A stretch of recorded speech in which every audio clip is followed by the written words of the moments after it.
Coordinate geometry. Coordinate geometry में बस दो ही फार्मूला है क्लास 10th में। कोऑर्डिनेट ज्योमेट्री क्लास 10 देखो स्कोर करने के लिए सबसे आसान चैप्टर है। सबसे पहला आता है इसमें डिस्टेंस फार्मूला।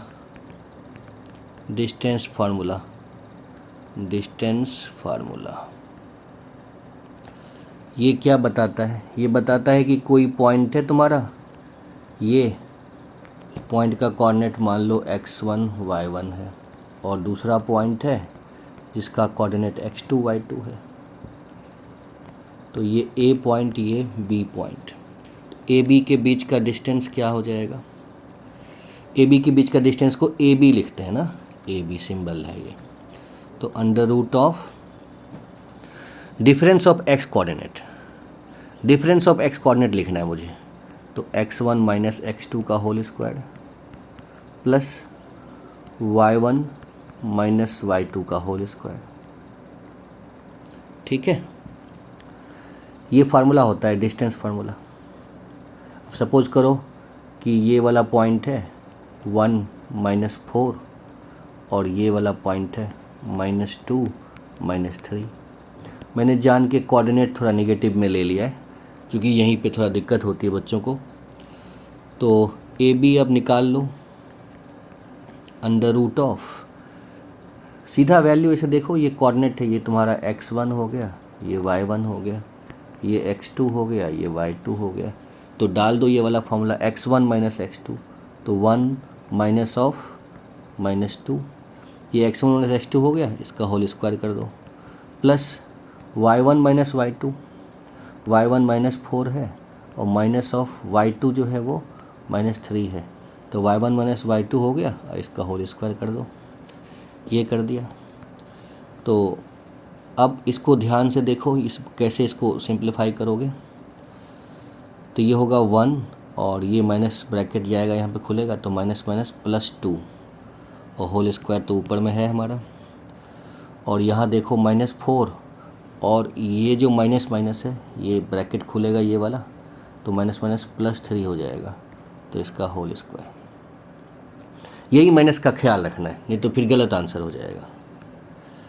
तो यहाँ हो गया ये 1 + 2 3 होता है, तो 3 का स्क्वायर, और -4 + 3 कितना होता है? -1, तो ये -1 का होल स्क्वायर रहेगा। तो अब देखो ये कितना हो गया, 9 + 1, तो इसको √10 बोलते हैं हम लोग। तो ये हो गया डिस्टेंस फार्मूला, है ना। तुमने ए और बी के बीच का डिस्टेंस निकाल लिया। अब देखो डिस्टेंस फार्मूला पे ना कुछ क्वेश्चंस होते हैं। तो इम्पॉर्टेंट क्वेश्चन इसमें ये होता है कि जैसे कि तुम्हें सपोज करो ऐसा बोल देगा कि ये पॉइंट्स दे दिया, 4 पॉइंट दे दिया तुम्हें, ये ए, ये बी, ये सी, ये डी, ठीक है। और बोल दिया कि बताओ कि ये जो फिगर बनेगा वो क्या बनेगा, कौन सा क्वाड्रिलेटरल बनेगा ये, है ना। स्पेसिफिक बोलना है तुम्हें कि स्क्वायर है कि रेक्टेंगल है ना, क्या है, पैराग्राम है भी कि नहीं है, तो तुम्हें कमेंट करना है।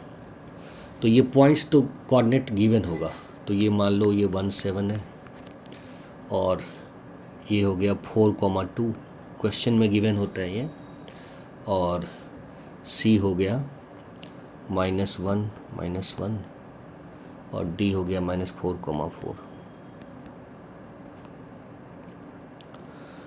तो ये दिया हुआ है, तो तुम लोग क्या करोगे?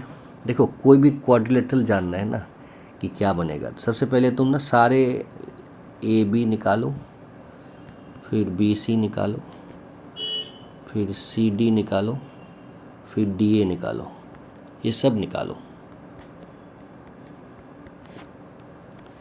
ठीक है, ये सब निकालो। और यहाँ पे तुम अगर देखोगे तो जब सॉल्व करोगे ना तो तुम्हें ये आ जाएगा, ये आ जाएगा, तुम सॉल्व करके देखना, ठीक है। तो अब देखो कि अगर मेरा ए बी और डी सी इक्वल है, ए बी और डी सी ये दोनों इक्वल हैं, पहले तो ऐसे सोचो कि ये ए बी डी सी बराबर है और बी सी डी ए के बराबर है, ठीक है। तो इसका मतलब अपोजिट साइड्स जो है वो इक्वल है। पहले तो ऐसे सोचो, अपोजिट साइड अगर इक्वल होगा तो पक्का पक्का वो पैरेललोग्राम तो होगा ही होगा, ठीक है। अब तुम यहाँ देख रहे हो कि इनफैक्ट सारे ही साइड्स बराबर हैं, ठीक है। तो सारे साइड्स बराबर हैं तो दो बातें हो सकती हैं, पैरेललोग्राम में भी ये या तो रोम्बस बन सकता है या स्क्वायर बन सकता है। तो तुम्हें डिस्टिंग्विश करना पड़ेगा, ऐसे तुम नहीं बोल सकते कि रोम्बस है, तुम्हें इन पर्टिकुलर बोलना पड़ेगा ये रोम्बस है कि ये स्क्वायर है, वो बताना पड़ेगा। तो अब तुम कैसे डिस्टिंग्विश करोगे?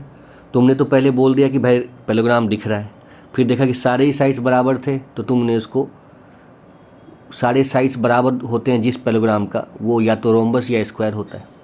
लेकिन अब ये क्या है, रोम्बस और पैरेललोग्राम में डिस्टिंग्विश कैसे करें हम? ठीक है, देखो अपोजिट साइड्स जैसे इक्वल होगा ना तो वो पैरेललोग्राम तो बनेगा ही बनेगा, ठीक है। अपोजिट साइड जहाँ पे तुम्हें इक्वल मिल जाए समझ जाना कि पैरेललोग्राम तो पक्का ही है ये। तो पैरेललोग्राम तो है ये, लेकिन पैरेललोग्राम भी तो बहुत तरह के होते हैं, है ना। रेक्टेंगल भी हो सकता था। तो यहाँ तुमने देखा कि इनफैक्ट सारा ही साइड्स बराबर है। स्टार्स कहाँ से करोगे? स्टार्स अपोजिट साइड को पहले देखोगे, अपोजिट साइड इक्वल है, ठीक है। सारी साइड्स इक्वल नहीं है तो मतलब अपोजिट साइड इक्वल है, सारे साइड्स इक्वल नहीं है, तो रेक्टेंगल का चांस बन रहा है ना। रेक्टेंगल का चांस बन रहा है यहाँ पे, अपोजिट साइड्स इक्वल है। तो अब हम लोग क्या करेंगे, सारे साइड्स अगर हमारे इक्वल आ गए तो क्या कर सकते हैं हम लोग डिस्टिंग्विश करने के लिए? तुम ए सी निकाल लो और बी डी निकाल लो, ए सी और बी डी, ए से सी का डिस्टेंस ये वाला और बी से डी का डिस्टेंस ये, ठीक है, ये निकाल लो। तो ये निकालने से ये तुम्हारा ए सी आ जाएगा √68 और बी डी आ जाएगा √68। इसका मतलब क्या है, सारे साइड्स इक्वल था तो हम रोम्बस भी बोल सकते थे, लेकिन यहाँ डायगोनल भी इक्वल आ गया। तो सारे साइड्स इक्वल हो और डायगोनल इक्वल हो तो क्या बोलते हैं इस फिगर को? स्क्वायर बोलते हैं।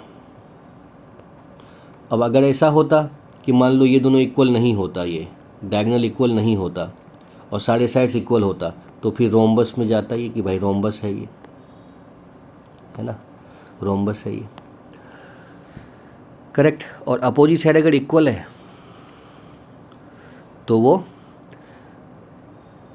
पैरेललोग्राम तो बन ही गया, वो पक्का पक्का एक पैरेललोग्राम तो है ना। और अपोजिट साइड अगर इक्वल हो, सपोज करो ये, और डायगोनल भी इक्वल हो, है ना, ये डायगोनल तो बराबर ही होगा, तो ऐसे केस में वो रेक्टेंगल बन जाएगा, वो रेक्टेंगल बन जाएगा। बस यही होता है, एक दो बातें याद रखनी होती है और क्वेश्चन सॉल्व। अब देखो, तो हमने ये ढूंढ लिया कि ये वाला जो कोऑर्डिनेट गिवन है ए बी सी डी, ये फिगर कौन सा होगा? तो हमने ढूंढ लिया कि ये स्क्वायर होगा, रोम्बस नहीं होगा ये, क्योंकि डायगोनल इक्वल यहाँ पे आ रहे हैं, ठीक है। चलो अब अगला एक क्वेश्चन देखो।